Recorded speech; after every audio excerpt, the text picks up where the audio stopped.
know what? I'm just getting in. This studio, this.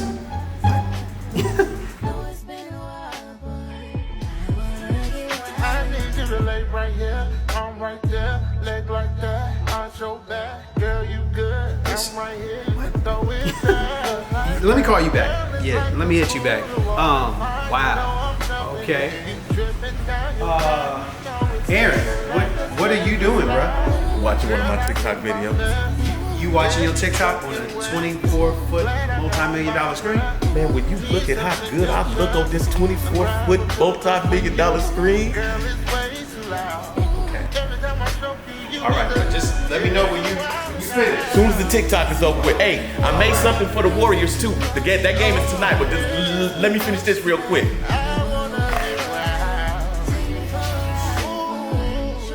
How did the pain take for action?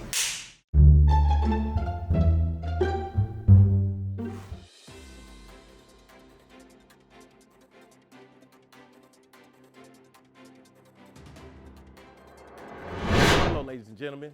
Today, we're going to look at a few plays from Game 5 of the NBA Finals. In this first clip you're going to watch the genius of Draymond Green. Draymond Green is going to be outside the three-point line, and he's going to do a ball fake to cause Williams to go around him, and he's got a straight line open straight to the rim. Let's watch the clip.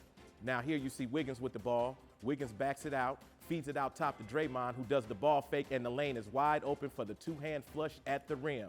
The genius of Draymond Green in this particular situation, as a veteran up top, guards have to worry about him shooting a three-pointer, but if they don't and a big man follows around, it opens up the middle for a play like that. In this next clip you're going to look at, Steph Curry had been double-teamed all game. It wasn't an issue, and on this clip you're going to see why the genius of Steph Curry shooting between two players as he's falling out of bounds and fouled. Let's take a look at the clip.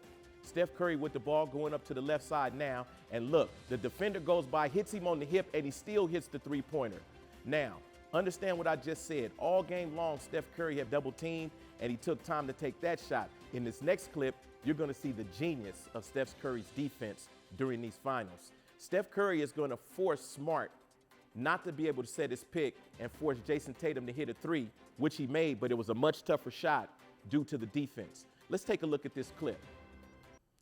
As we see, Smart comes over to set the pick on Wiggins, but Curry breaks it up and forces Tatum to go over the top and shoot a longer three-pointer.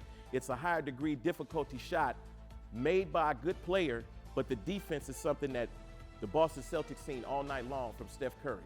Now, more on Steph Curry's defense. In this next clip, you're going to see Steph Curry play defense like a professional with his feet. He's going to slide and force Jaylen Brown to throw a bad pass. Let's take a look at the tape.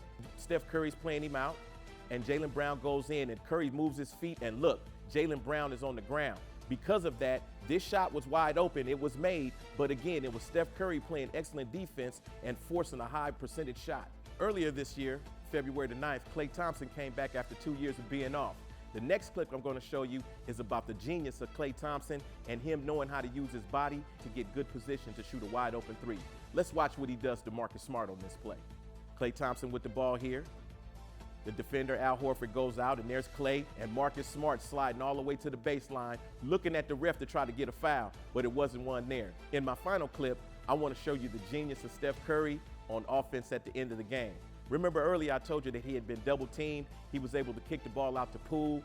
Wiggins scored the most points off of those assists, which were 8 in the game. But in this final clip I'm going to show you at the 2-minute and 34-second mark, Steph Curry goes to the rack and takes 3 people. Roll the tape. Here's Steph Curry with the ball one-on-one with a defender on him. He's setting the plays up right now.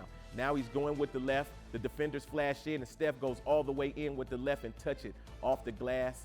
And as we get to the end of the game and Steph Curry's on the bench, the final score, the Golden State Warriors 104, the Boston Celtics 94. You can watch Game 6 tonight after Hard in the Paint.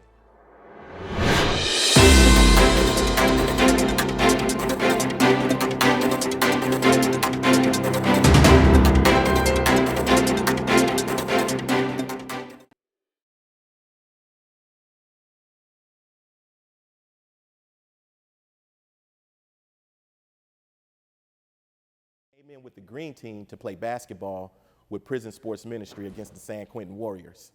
Dave and I formed a friendship, and when he got ready to leave the team in 2014 to head to the Minnesota Timberwolves, he pulled me over at half court and said, "Hey, Showtime, if you ever get out, give me a call." I did, and now he's here today to be with us. My second guest who's going to be paired with him today on this Juneteenth Father's Day weekend is Branson Wright. Now, before I talk about Branson, let's take a look at the clip.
Yeah, that's man, big time showtime. I don't know about the big time part, but I will do this for full disclosure for the audience that's about to see this. I met Branson Wright on the telephone inside of the quarantine motel when I was released from prison. Him and another gentleman by the name of Alan Witt, who used to work at ESPN, came to me and told me that one day I was going to be on something like this. Branson's been one of my mentors. That's why I brought him on today. And when it comes to David King, this is somebody, as I said, who I watched play basketball inside of prison. And then I watched him move into a corporate position inside of an NBA organization. And upon my release, he was right there, just like he said, give me a call. So I gave him a call. First, we was on Instagram. Now we're on Hard in the Paint. Let's get started. Okay, today is Game 6 of the NBA Finals. Branson, give me your predictions. Tell me what you think about Steph Curry in this game. Well, my prediction before the series started, I know you predicted 7 games. I predicted 6. I predicted Golden State in 6. So my prediction is that they'll take care of it tonight. I think the game will be close early. And as we know, Golden State will do what they do in the third quarter. And I think they'll win by at least 15 points tonight. I think Steph Curry. I got to add the Steph Curry part. Go ahead. Steph Curry will get his mojo back tonight. He will look like his old self.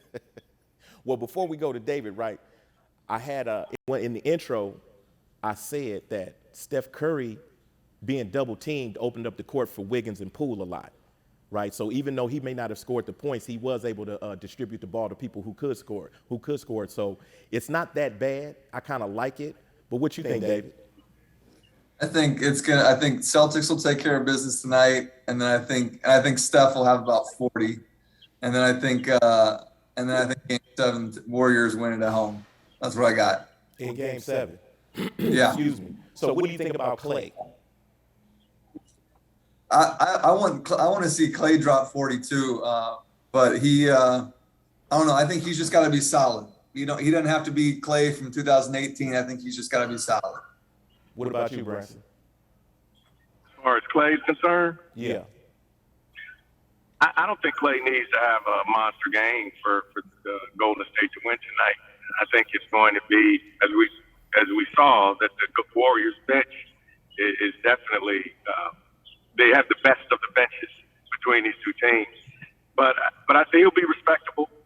You know, he'll hit the shots that he needs to, especially those open shots. But it's Steph's game tonight.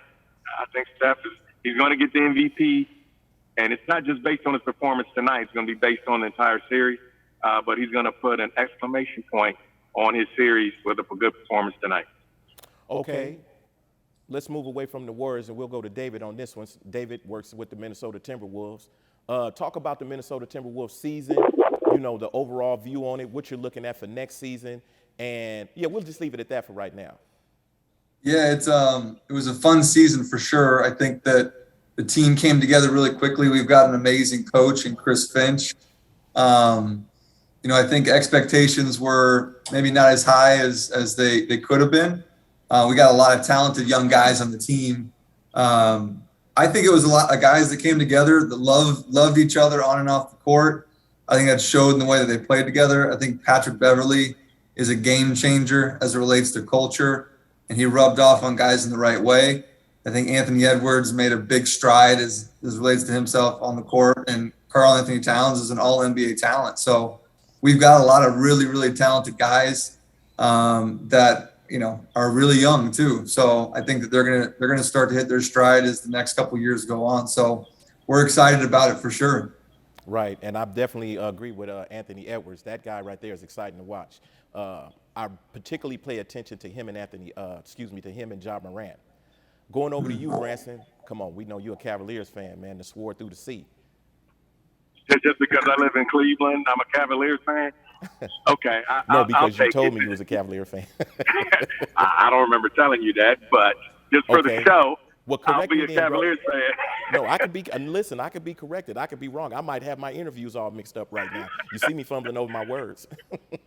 No, you're fine. Okay. The Cavaliers, I think, I just want to go straight to what hurt the Cavaliers during the season is when Rubio was lost for the season. He brought some veteran leadership to this young team, and you saw how they played early on, but then they ran out of gas towards the end. The big thing during the offseason is going to be Colin Sexton. Are they going to extend him? Or are they going to look to trade him? I'm going to give the Lakers to you since you're in LA. There's rumors that he may join LeBron in Los Angeles. But if he stays or goes, either way, it's going to work well for the Cavaliers. They're going to be back. They're going to make a run. They're going to make the playoffs next year. And I'm not talking about this play-in game stuff. They're going to be in the postseason. They're definitely exciting to watch. Let's go here for a minute because this weekend, like I said in the intro, we're looking at Father's Day and Juneteenth, right? And so, Dave, the last time we had an interview, we were on Instagram, and you talked about the community outreach after the horrible incident with George Floyd and whatnot. What is the organization doing now to try to incorporate more of the history and the teachings of Juneteenth as part of community outreach? Yeah, that's a great question. So first of all, it's a company-wide holiday. So we shut down the offices. So Monday we won't be in the office. I'll give the organization a lot of credit. They provide us. So again, on Sunday we're expecting to get quite a bit of material via email, and then on Monday we'll get more, and there'll be more opportunities for us to go out in the community and volunteer. These types of days, I think people look at it as just another day off. And I think that our organization talks about them as more of a day on. And again, it doesn't have to be a full day of volunteering and education, but certainly carving out some time to make yourself aware of what the meaning is of that day and what that meant back in the 1800s and what that means today. So I'm proud of the way that the organization looks at a day like Juneteenth and gives us the tools and resources to educate ourselves and learn more about it, and take some time to reflect on it too. Right, and that's a beautiful thing too, because we want to make sure that our organizations within the framework of the United States are taking part in making sure that everyone is educated in the United States, and knowing that we have an NBA organization like the Timberwolves stepping up and doing that, that's huge. Branson, you make films when it comes to this type of stuff, not just Juneteenth, but Father's Day and how that incorporates into sports. Can you elaborate just a little bit how you teach that in the home? Well, I'm a father of three, and it's a great opportunity to combine the both for Father's Day and for Juneteenth. One thing about me, Showtime, I love history. I love history about this country, and this just gives me an opportunity to talk to my children about another part of our history, which, the thing about this country, it's beautiful. I love it. There's some bad things. There's some good things. And this happens to be kind of a good and bad thing. Something ended that was horrible, but then it set people free. Everyone else that was enslaved, it set them free, in particular in Texas. And so this would be a great opportunity to talk to my kids about it and to share with them. And in your both both of you are fathers, right? As was said before. And so now when we are reflecting on fatherhood this weekend, what are some of the lessons that you can pass on to someone who may see this, a young father, 21, 22 years old, just starting his family, and may not have a sense of direction just yet, but he's feet in already? What would you say to a young man in that particular situation? Either one of you can go first. I guess since I'm the older father, I'll go first. Fatherhood was one of the great accomplishments of my life, besides meeting my wife, marrying her. But an opportunity beyond the barbecuing with my kids, or sitting back, having them cater to me. It's just a great day to recognize us. One thing about Mother's Day, a lot of people will say, well, yeah, Mother's Day, people make a big deal out of it, and we should. But the fact that fathers can be honored for what they do, and the opportunity to be a father, I think just another great thing in life. Go ahead, Dave. Yeah, I'd say in terms of just the things I think about being a father, and again, I've got the almost 3-year-old and the 1-year-old, so I'm pretty new at this. I think about, I've got 18 years to help to raise them up in the way that they should go.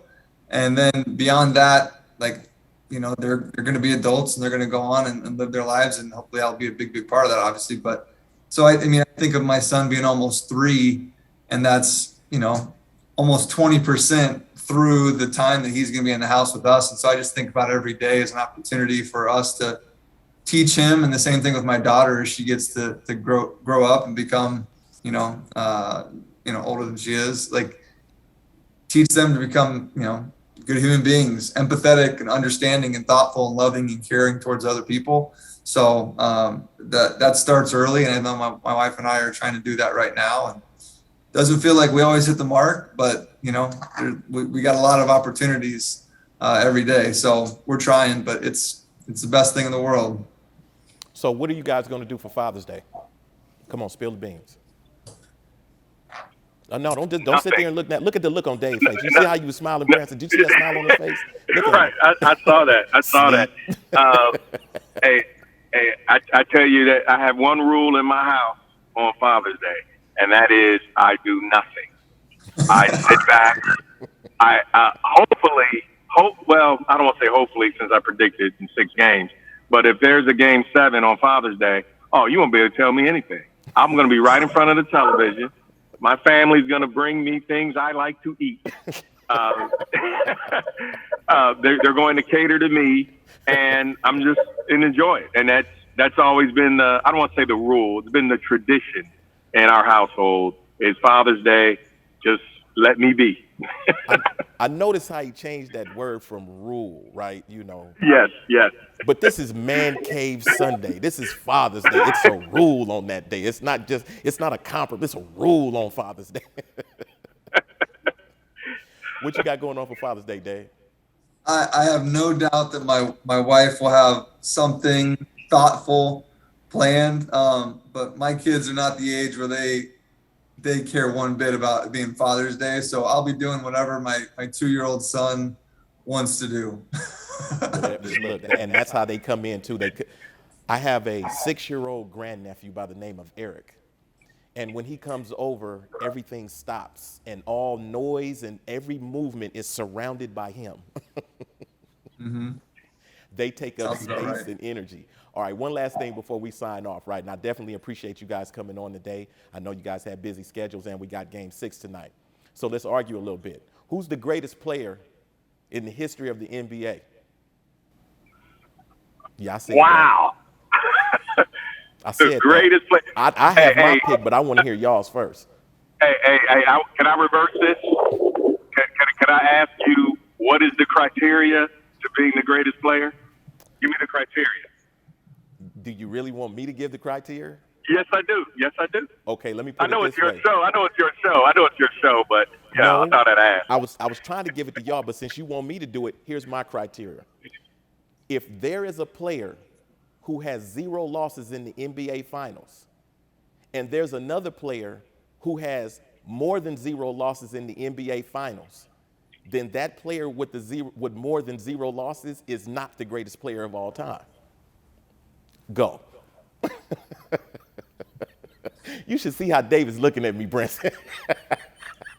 I mean, are you going? I mean, Bill Russell would be the guy then. Yeah. Wouldn't he?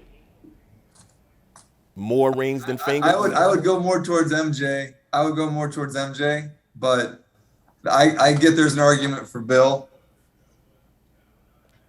Put the camera on Branson. That's why I want to answer this question right here. You want to know who I think is the greatest player of all time? Yeah, NBA player? Think. Not for everybody else, just who you think. Oh, that's easy. Bob McAdoo. No, I'm joking. No, I'm joking. I got people on the set cracking up right now, Branson. Actually, Bob McAdoo is my second favorite player. Magic is first. Okay. I would just say, based on my criteria, that I go with Michael Jordan, and simply because when the stage was its brightest, he would still shine. Right. And 6-0, 6 MVPs, and I don't want to criticize some other people because you didn't bring them up, but just for me, he shined the brightest when the lights were on. Let me say it this way then, for who my all-time greatest player is. But first, I want to give props because I think I know what you were alluding to, and I'll say it this way: any basketball player that can reach 8 straight NBA Finals is definitely in the conversation for the GOAT. There is no doubt about it with me. You go to 8 straight Finals. I don't care if you only won 2 or 3. You went to 8 straight. You were doing something right, and you had the players to get there. You just need to figure it out in the end. Right, so definitely LeBron James is in that conversation. But my GOAT, obviously, is number 23 for the Chicago Bulls, Michael Jordan. I've seen a lot of good basketball players in my life, just like you have, Branson. But we date Dave a little bit, But I've seen a lot of good basketball players. But Michael Jordan was almost the compendium of every great basketball player that I saw, with the exception of Bill Russell. Yeah, that's tough. Mic drop? No, yeah. Hey, it's your show.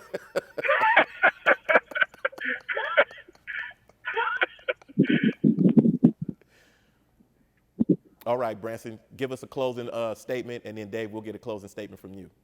Whatever's on your heart and your mind, brother, give it to us. Well, mine is I'm proud of you. I'm proud of your journey. The fact that you're here on this day, wanting to interview me. I'm thankful for that. I want God to continue to bless you in your endeavors.